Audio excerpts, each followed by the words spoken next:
મહેસાણાના રાધનપુર રોડ પર વહેલી સવારી હિટ એન્ડ રન. ઉદયપુર પ્રવાસે જતી 22 વર્ષીય યુવતીનું કમકમાટી ભર્યું મોત. પિતા ગંભીર. મહેસાણા શહેરના રાધનપુર રોડ પર આજે વહેલી સવારે એક અકસ્માત સર્જાયો છે. ઉદયપુર પ્રવાસમાં જવા નીકળેલી 22 વર્ષીય યુવતીને પિતા એક્ટિવા પર મૂકવા જઈ રહ્યા હતા ત્યારે પૂરપાટ ઝડપે આવતા મોટરસાયકલ ચાલકે ટક્કર મારતા યુવતીનું કરુણ મોત નીપજ્યું છે, જ્યારે પિતાને ગંભીર ઇજાઓ પહોંચતા હોસ્પિટલ ખસેડવામાં આવ્યા છે. મહેસાણાના મોઢેરા રોડ પર આવેલી તિરુપતિ સોસાયટીમાં રહેતા જયેશકુમાર શાંતિભાઈ પટેલ આજે વહેલી સવારે આશરે 4 વાગ્યાના સુમારે તેમની દીકરી નમસ્વીને ઉદયપુર પ્રવાસમાં મૂકવા માટે એક્ટિવા પર જઈ રહ્યા હતા.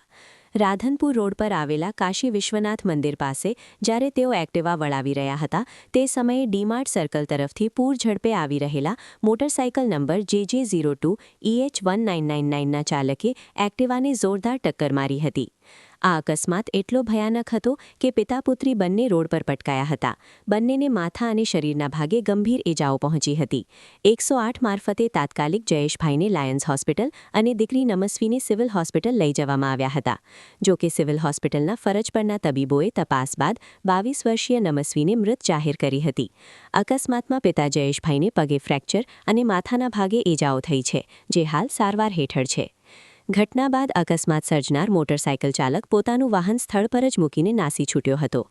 મહેસાણા તાલુકા પોલીસે આ મામલે ગુનો નોંધી ફરાર બાઇક ચાલક વિરુદ્ધ કાયદેસરની કાર્યવાહી હાથ ધરી છે. આશાસ્પદ દીકરીના મોતના સમાચારથી પરિવાર અને પંથકમાં અરેરાટી વ્યાપી ગઈ છે.